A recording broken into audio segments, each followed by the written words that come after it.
अस्सलाम एवरीवन। उम्मीद है कि आप सब खैरियत से होंगे। मुझसे एक चीज़ के बारे में मतलब पूछा जा रहा है कि क्या बेनिफिट है कि अगर मैं जो हूँ ना 2 स्किल असेसमेंट करा लूँ। अभी बेसिकली स्किल असेसमेंट क्या होती है, क्यों ज़रूरी है, इसके ऊपर मेरी पूरी सीरीज़ पड़ी है, उसमें आप जाके देख लेंगे कि ऑस्ट्रेलिया के अगर आपने पीआर अप्लाई करनी है तो जो पहला स्टेप आता है वो आफ्टर पीटी या आइएलटीएस ही आता है कि आपने अपनी स्किल असेसमेंट करानी है, जिसके बाद जो है आप अपनी जो फाइल है वो सबमिट करा सकते हैं। लेकिन अगर कोई बंदा है जो 2 असेसमेंट करा सकता है, तो उसका क्या बेनिफिट होगा?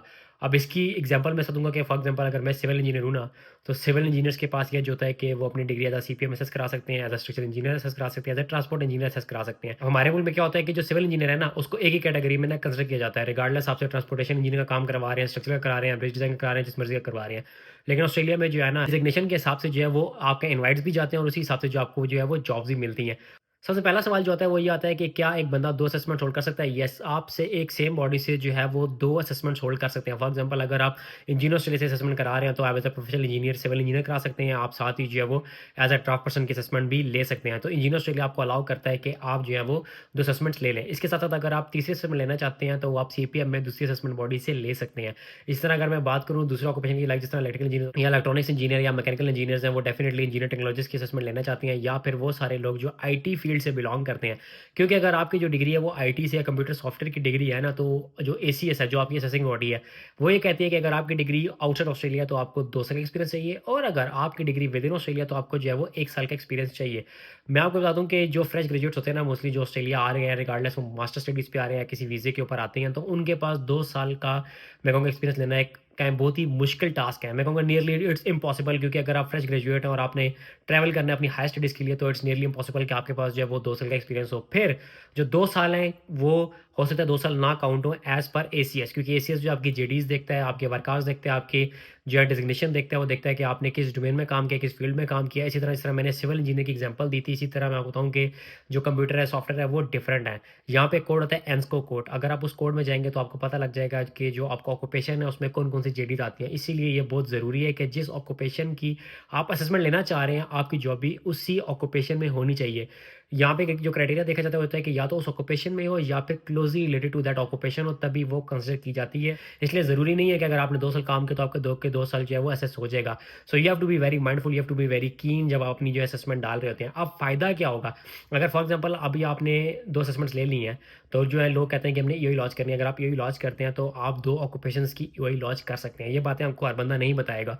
आप जब 2 ऑक्यूपेशन की ईओई लॉन्च करेंगे, तो टेक्निकली आप जो है अपने इनवाइट का चांस जो है मैक्सिमाइज़ कर रहे हैं। फॉर एग्ज़ाम्पल अगर आपकी सिविल इंजीनियरिंग की ईओई डली हुई है, साथ ही आपकी जो है सीपीएम की ईओई डली है, तो there is a likely chance कि अगर सीपीएम का इनवाइट जाता है, तो आपको इनवाइट आ जाएगा, अगर सिविल को जाता है, तो आपको इनवाइट आ जाएगा। इसी तरह अगर बात करूँ सॉफ्टवेयर वाले की, अगर सॉफ्टवेयर को जाता है, तो आपको आ सकता है इनवाइट, और अगर इंजीनियर टेक्नोलॉजीज़ को जाता है, तो आपको इनवाइट आ सकता है। तो इसका फ़ायदा यही होता है कि आप अपना चांस मैक्सिमाइज़ कर रहे होते हैं। अब की बात रही कि अगर फॉर एग्ज़ाम्पल मैं जो है हर स्टेट की ईओई लॉन्च करता हूँ, और मैंने फॉर एग्ज़ाम्पल 4 जो है वो ईओईज़ लॉन्च की हुई हैं एज़ अ ऑक्यूपेशन एक्स, और फिर मैं कहता हूँ कि मैंने 4 ही जो है वो एज़ ऑक्यूपेशन वाई लॉन्च किया, और अगर मुझे दोनों पे इनवाइट आता है, फिर मुझे क्या करना चाहिए? फिर ये आपकी कॉल होगी कि आपने कौन-सा जो इनवाइट है उसको परस्यू करना है। आप जिस भी इनवाइट को परस्यू कर रहे होंगे, आपको ये इंश्योर करवाना होगा या मेक श्योर करना होगा कि आप सिर्फ़ और सिर्फ़ उसी के डॉक्यूमेंट जो है वो डिपार्टमेंट को जमा कराएँ।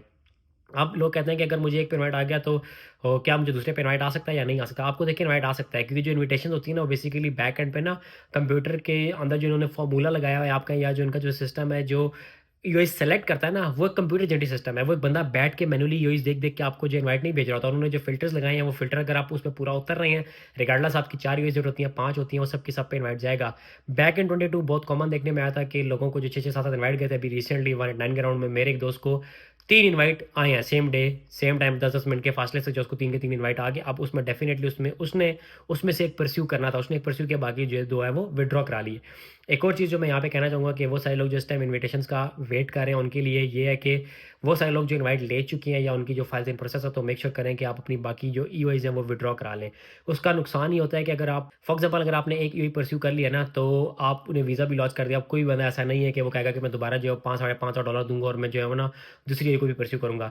लेकिन अगर आपकी ईओआई सबमिट रहेगी, नेक्स्ट राउंड चलेगा, उसमें अगर आप स्टिल जो है वो टॉप पे फॉल कर रहे होंगे, तो आपको जो है वो इनवाइट चले जाएँगे। उससे होगा कि वो सारे लोग जो वेट कर रहे हैं, वो बेचारे वेट करते रहेंगे। इसलिए मेरी उन सब लोगों से रिक्वेस्ट है कि जिनकी मल्टीपल ईओआई सबमिटेड हैं और उनको इनवाइट आ चुका है, तो प्लीज़ मेक श्योर करें कि आप जो अपनी ईओआईज़ हैं उनको विथड्रॉ कर लें।